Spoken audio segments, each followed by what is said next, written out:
cai como uma bomba para esse governo. Eles realmente não esperavam e a situação do Lula não poderia ser pior. Os ministros que defendem o Dias Toffoli estão reclamando que o Lula lavou as mãos. Bingo! O fato do Fachin estar entregando a cabeça do Dias Toffoli e do Moraes está caindo na conta do Lula. Olá pessoal, sejam bem-vindos. O meu nome é Bruno. Se você gosta e apoia o nosso conteúdo, então deixa o seu like e inscreva-se no canal.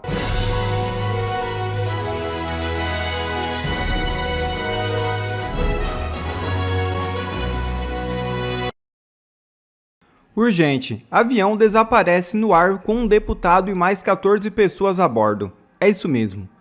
Um avião comercial com 15 pessoas a bordo desapareceu na Colômbia, perto da fronteira com a Venezuela. A aeronave com 13 passageiros e 2 tripulantes decolou da cidade fronteiriça de Cúcuta e perdeu contato com as torres de controle pouco antes do meio-dia, minutos antes do pouso. Entre os passageiros da aeronave estava o deputado colombiano Diógenes Quinteiro. Há pouco, o Metrópolis informou que o avião desaparecido foi encontrado e não há sobreviventes. Os destroços do avião foram encontrados em uma região montanhosa do departamento de Norte de Santander, na região nordeste do país. Infelizmente, sem sobreviventes. E Lula sabia das consultorias de Lewandowski, diz Gleice. Ex-ministro recebeu 5 milhões do Banco Master. A ministra de Relações Institucionais, Gleisi Hoffmann, afirmou nesta quarta-feira que o presidente Lula sabia que Ricardo Lewandowski mantinha contratos privados quando o convidou para assumir o Ministério da Justiça em 2024. Segundo Gleice, o então futuro ministro informou que iria cumprir a lei e se desligar das atividades particulares ao entrar no governo. A ministra disse ainda que Lula tinha conhecimento específico sobre o vínculo com o Banco Master. Ou seja, Gleice desmentiu o próprio governo, já que o governo ontem, a CNN, disse que não sabia do contrato de Lewandowski com o Banco Master. Eu acho que esqueceram de combinar com ela. E nova pesquisa aponta reprovação gigantesca de Lula e põe o PT em pânico. Veja o vídeo com Gustavo Gayer. Isso aqui é uma notícia muito boa. Se você se encheu de esperança por causa dessa caminhada que a gente fez a semana passada, eu te garanto que esse vídeo vai te dar mais uma dose de esperança. Eu vou te explicar por quê. No ano passado, o governo Lula gastou aproximadamente R$1 bilhão, sem falar o Caixa 2 que eles usaram, né, para comprar financiadores, influenciadores. Ele gastou R$1 bilhão fazendo propaganda do governo para melhorar a aprovação. O Sidônio gastou tudo, fez tudo que você possa imaginar, contratou as agências, colocou robô, usou inteligência artificial, pagou influenciador para defender o governo e atacar a oposição, comprou a imprensa, SBT News e Globo recebendo mais do que qualquer outro momento da história. Eles jogaram todas as fichas na mesa para melhorar a aprovação do Lula. Dito isso, chegamos no período eleitoral. Esse é ano eleitoral. E sai a primeira pesquisa de aprovação e reprovação, né, do governo Lula. E cai como uma bomba para esse governo. Eles realmente não esperavam que a situação deles estaria tão ruim quanto apresentou o Poder Data de hoje. Eu quero mostrar para vocês aqui. Ó. Lula entra no ano da eleição reprovado por 57%. Poder Data. Reprovado por 57% da população. E para piorar, apenas 34% aprovam. Diz a lenda e os especialistas de eleição que nenhum governo consegue se eleger com menos de 30% de aprovação. O governo está apenas 4 pontos acima do piso. Se ele cair mais um pouquinho esse ano, as chances do Lula ser reeleito, né, vão para quase zero. Isso aqui é bom porque, mesmo usando tudo que eles tinham direito, não mencionei ainda, mas teve aí a questão do luz para os povos, pé de meia, gás para o povo, todos esses programas assistencialistas que o Lula fez, tudo isso que ele fez, jogou aí no final do ano a isenção de imposto de renda para quem ganha até R$5 mil. Eles fizeram tudo que podia fazer. E mesmo assim, a rejeição do Lula está em 57%. Curioso, né? O IBGE falando que nós temos emprego pleno, empregabilidade plena, que o PIB está crescendo. IBGE, que inclusive a maioria do povo lá pediu demissão por causa da fraude que está acontecendo lá com os números. E outro detalhe que chamou a atenção. O Brasil está dividido entre evangélicos e católicos. Os evangélicos, notoriamente, rejeitam esse governo. Mas os católicos sempre foram a maioria, né, na maioria dos católicos da Igreja Católica, apoia o governo Lula. E os católicos ainda são a maioria no Brasil. Por que eu estou te falando isso? Olha o que aconteceu com a aprovação do Lula entre os católicos. Desde... Qual é a data aqui? Deixa eu ver. Desde o início do governo. Aqui, ó, janeiro de 2023. Entre os católicos, ele perdeu 14 pontos. Ele estava com 62, foi para 48. E a rejeição dos católicos subiu de 31 para 45. Então nós estamos falando de uma distância de 31 pontos, caiu para apenas 3. Ou seja, nem mesmo usando os padres esquerdistas, eles estão conseguindo manter um apoio maciço e hegemônico na Igreja Católica. Isso aqui é uma bomba para o governo. Os evangélicos não precisam nem falar nada, né? Só piorou a situação. Foi de 56, como vocês podem ver no início do ano, para 67. Aumentou 12 pontos e caiu a aprovação de 31 para 28. Então a distância era 25, foi para 39. Agora, aqui, que é onde o Lula, de certa forma, tinha ali uma base na Igreja Católica, ele tem apenas 3 pontos a mais. Lembrando, mais uma vez, isso depois do ano em que o governo bateu o recorde de gastos com propaganda, com influenciador, com impulsionamento nas redes sociais. E o Flávio aparece nas pesquisas, já na última pesquisa que eu vi, ganhando do Lula. Então, o Flávio já aparece ganhando do Lula, Lula começa a despencar sua aprovação e a rejeição explode e nós estamos no ano eleitoral. Ele tem 7 meses ainda antes das eleições e a situação do Lula não poderia ser pior.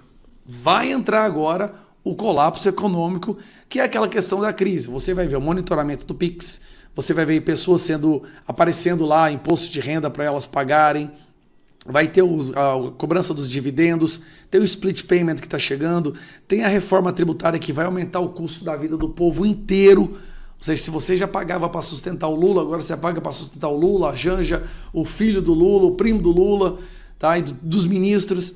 Então, assim, eu estou vendo esse início de ano com muita esperança. O governo que não se sustenta mais, não para em pé, um candidato que disparou, o Flávio decolou por um posicionamento mais equilibrado, um posicionamento mais tranquilo, né, filtra mais as coisas que ele fala. Então, o Bolsonaro fez a melhor escolha possível e nós estamos aí, cara, tá todo mundo vendo uma real possibilidade de vitória do Flávio Bolsonaro. Tanto é que o dólar deu uma baixada e a bolsa subiu na especulação de que ano que vem não vai ter mais PT. Explosivo. Eu vivi para ver a Globo expor a troca de favores do Supremo com o governo Lula. Gente, eu nunca achei que eu veria isso na minha vida na Globo News, mas eu vi e você vai ver também agora. Eles mostraram ao vivo como que uma parte dos ministros do Supremo está cobrando o governo Lula para que vá lá e salve o Toffoli da enrascada em que ele se meteu no caso do Banco Master. E estão cobrando isso, pior, como uma espécie de pagamento pelos favores que eles, ministros do Supremo, prestaram ao governo. É a República do Taiaiá. O problema é que o governo Lula ele não quer nada com esse caso do Banco Master, porque já está respingando nele. E Lula sabe que vai respingar ainda mais. E é isso que eu vou te mostrar agora com esse comentário aqui da Andréa Sadi na Globo News. Olha aqui comigo que coisa mais inacreditável. Aí eu recebi vários relatos ontem, informações de integrantes da corte reclamando desse posicionamento do Palácio do Planalto, porque eles dizem assim, quando o governo precisa do Supremo, o governo aciona o Supremo, tanto é, isso é tão verdade que a gente fala que o tempo todo, o governo não tem base no Congresso e sabe que se recorrer ao Supremo, vai acabar levando em diversas matérias. Tá? Isso já era uma queixa antiga de ministros da corte, seja em matérias econômicas, matérias políticas também, mas principalmente nas matérias econômicas. Porque eles dizem, acaba tudo pra gente tendo que resolver. Depois reclamam de ativismo judicial, eles não conseguem fazer base e vêm recorrer. Gente, acaba tudo pra gente tendo que resolver. Sabem que se o governo pede, ele leva lá no Supremo. Olhem que nível de absurdo. Correr aqui a nós. Só que quando tem alguma crise envolvendo o Supremo, o Palácio não é com a gente. Então, esses ministros, e aí eu vou deixar bem, eu vou contextualizar, esses ministros que defendem o Dias Toffoli estão reclamando da situação do presidente Lula nessa crise toda. Aí eu recebi vários... Gente, vocês entenderam o que a Sadi falou? Basicamente, ela disse que o Supremo se tornou um grande balcão de negócios, em que o Supremo atende o governo e depois cobra uma fatura de volta. O Toffoli está atolado no verdadeiro lamaçal. E o único que defendeu ele publicamente até agora foi o ministro Gilmar Mendes. Só que ficou tão feio, mas tão feio para o Gilmar, que ele tomou 2 notas da comunidade nas 2 postagens que ele fez de apoio ao Toffoli. E a imprensa, além disso, ela não para de bater no Supremo. E isso parece que deixou Gilmar desesperado com a aparência de isolado, de fraqueza. Ele teria ficado revoltado de estar se expondo ao ridículo publicamente e decidiu aí cobrar o Lula nos bastidores, dizendo o seguinte: olha, nós aqui da bancada do governo, nós sempre resolvemos as coisas para vocês. Sempre que você vai lá e perde no Congresso, a gente resolve aqui no STF. E chegou a hora de você pagar essa fatura. Dá seu jeito aí de defender e resgatar o Toffoli. Só que o Gilmar, ele não contava, era que o Lula ele tá fugindo desse caso como o diabo foge da cruz. E agora eu vou te contar o que eu prometi para vocês. O Lula quer distância do Banco Master. Mas por que, Deltan? Qual é a razão para tanto medo? A estratégia atual do Lula é cobrar publicamente que esse caso seja resolvido pela justiça, mas sem entrar ali no mérito dos negócios do Daniel Vorcaro e nas ligações perigosas com os ministros. Lula quer apenas mostrar publicamente que o desejo dele é de legalidade, é que Vorcaro seja responsabilizado e que, por favor, o assunto se encerre por aí, ainda que tenha que entregar na bandeja a cabeça do Toffoli. Por isso que quando começaram a surgir essas notícias sobre o envolvimento do Toffoli com a família Vorcaro, a equipe do Lula correu para soltar um off para a imprensa, revelando o encontro dele com o Dias Toffoli, no qual Lula supostamente teria cobrado que Toffoli resolvesse o caso da melhor maneira possível, tudo dentro da lei. O governo até vazou para a imprensa que o Lula teria dito que ele era a favor da saída do Toffoli do STF, seja por uma renúncia ou por uma aposentadoria. Lula fez o contrário do que o Gilmar Mendes queria e está fazendo agora, nitidamente aí, soltando a mão do Toffoli. Lula quer distanciamento. E você sabe por que ele está rifando o Toffoli? Porque esse caso começou a bater na porta do governo. E eles querem sacrificar os anéis para ficar com os dedos. O senador Jacques Wagner, do PT, ele foi responsável por indicar o Lewandowski para trabalhar para o Banco Master. Um mesmo Lewandowski que passou a chefiar a Polícia Federal que investigava o Master. Se isso não é um escândalo imenso, eu não sei o que é. E também o mesmo Jacques Wagner, ele foi responsável, adivinhe, por indicar o Guido Mantega para azeitar a venda do Master para o BRB com um salário ali de R$1 milhão por mês. E mais, o próprio Lula encontrou Vorcaro. O próprio Lula encontrou Vorcaro numa reunião fora da agenda em 2024, intermediada justamente pelo próprio Mantega. Lula vai dizer que ele não sabia que o senador, líder do seu governo no Senado, estava tratando com o Banco Master? A culpa de tudo é o quê, hein, gente? É mais uma vez a culpa do amigo? Ah, Deltan, você tá aí pegando no pé do Lula e mais uma vez. Gente, por que você acha que o Master atendia tão bem os pedidos do petista Jacques Wagner, estando disposto a desembolsar milhões em favor dos seus indicados? É porque achava o Jacques Wagner bonito? Ou é por ver ele como uma porta de entrada e de acesso ao paraíso dos empresários amigos dos petistas, hein? Vocês entenderam por que o Lula não quer entrar no mérito de nada e quer só que o STF, por favor, encerre esse caso da forma mais rápida possível, ainda que fritando o Dias Toffoli? Essa fatura com o STF ele não quer pagar. Mas e você? O que você acha? Você acha que o STF vai continuar ajudando o Lula? Conta aí pra mim a sua opinião nos comentários. Tá bem claro que o Fachin lavou as mãos com o Moraes e o Toffoli. Ele, certamente, não quer essa bomba do caso Master na sua presidência. Já não basta os absurdos jurídicos que ele teve que segurar no caso da farsa da trama golpista. Mas, por questões ideológicas, ele até aceitou. Agora, esse caso do Master, ele não quer nas costas dele. Fachin sinaliza que caso Master deve sair do STF e voltar à primeira instância. Em entrevista ao G1, e ele tem dado entrevista direto sobre isso, o presidente afirmou que, até agora, há uma tendência de que a permanência da investigação no Supremo não se justifica. E eu consigo entender o Fachin. Ele quer deixar um legado como o presidente que criou um código de ética, um código de conduta, e não o presidente que segurou o rojão de 2 ministros envolvidos com o maior escândalo da história da Suprema Corte, que é o caso Master. Ainda mais sendo Alexandre de Moraes e Dias Toffoli, que são os nomes que estão sendo empecilho para a aprovação do Código de Ética, que é o sonho do Fachin nessa presidência.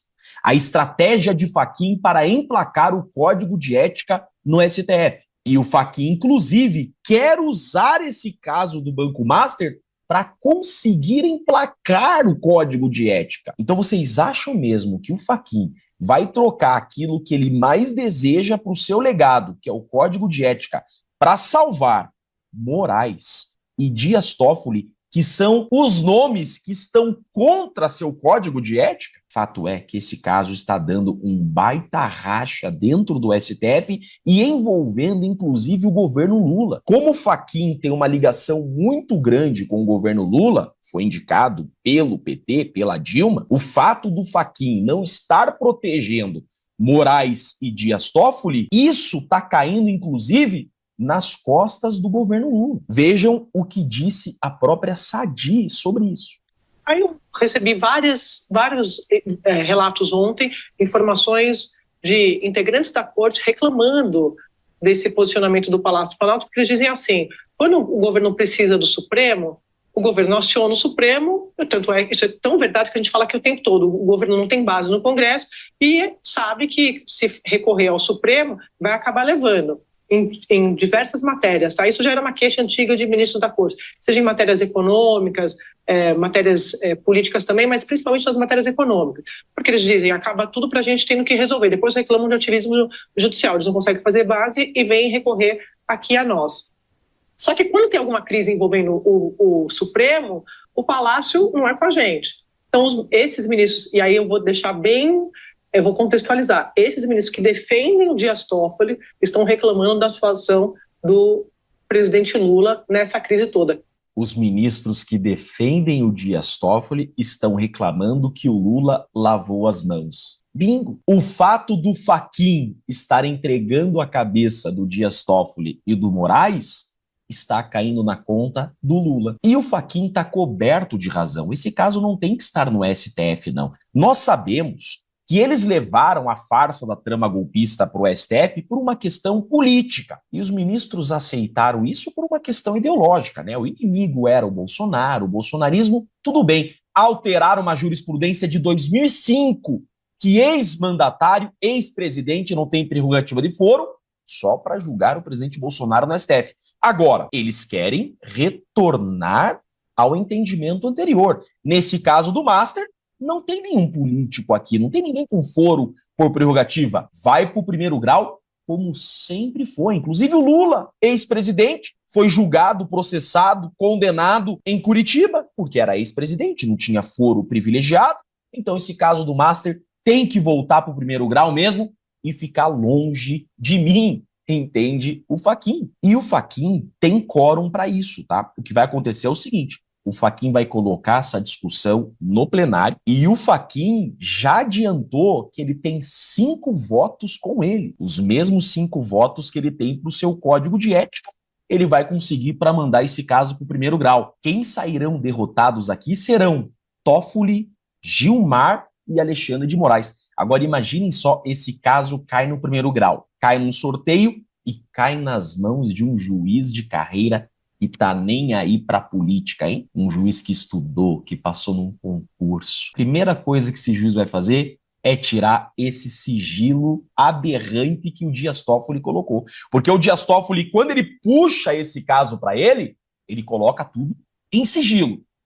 Indo pro primeiro grau, a primeira coisa que vai acontecer é cair esse sigilo. E daí, meus amigos, toda essa podridão será exposta como deve ser. Eu nem acredito que eu estou torcendo pelo Fachin. Força, Fachin. Faça isso. O Brasil tá com você, Fachin. Manda esse caso logo pro primeiro grau, que é o sonho dos brasileiros. Já podemos lançar até a hashtag Força Fachin.